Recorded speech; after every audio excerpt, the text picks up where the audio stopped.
Temaram memula senja, melatari 4 menara yang berdiri menjulang seakan hendak menyudu langit.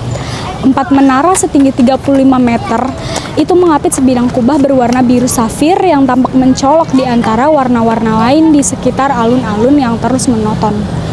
Kendati tampak gagah dari luar, namun ada suasana ramah dan sejuk ketika memasuki pintu besarnya. Pintu besarnya bermotif ukuran kayu Jepara.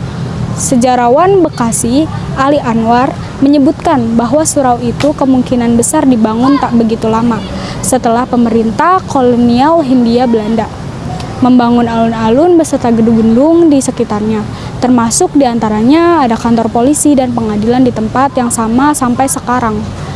Berbondong-bondong pelesiran ke Surakarta. Seperti penampakan dan suasananya, Masjid Agung Al-Barkah memang istimewa. Ini salah satu masjid tertua di Kota Bekasi.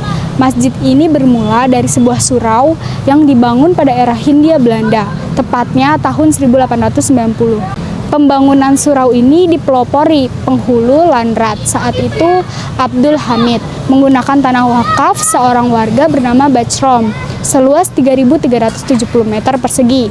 Sejak awal, surau ini telah dinamakan Al-Barkah. Sejarawan Bekasi, Ali Anwar menyebutkan bahwa surau itu kemungkinan besar dibangun tak begitu lama. Pemerintah kolonial Hindia Belanda membangun alun-alun beserta gedung-gedung di sekitarnya, termasuk diantaranya ada kantor polisi dan kantor pengadilan di tempat yang sama sampai sekarang.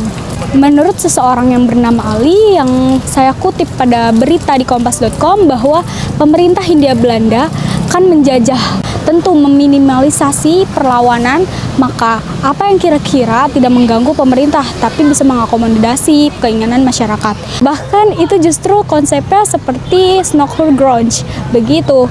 Jadi apa yang kira-kira tidak mengganggu pemerintah ya berikan saja.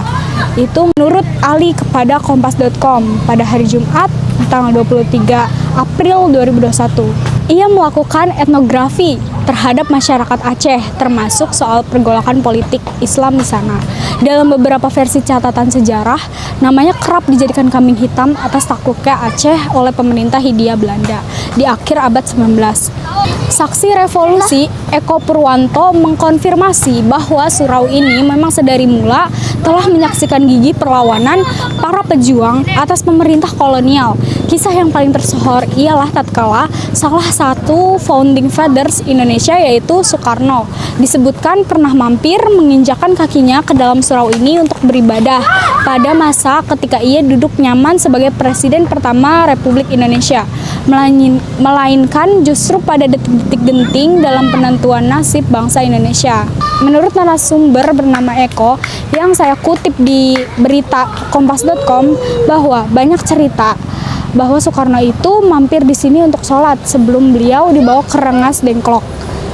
Insiden yang dimaksud tentu saja penculikan Soekarno dan Muhammad Hatta oleh golongan muda, yaitu Wikana, Aidit, dan kawan-kawannya pada 16 Agustus 1945 dini hari untuk mendesak keduanya segera memproklamasikan kemerdekaan Indonesia. Udah.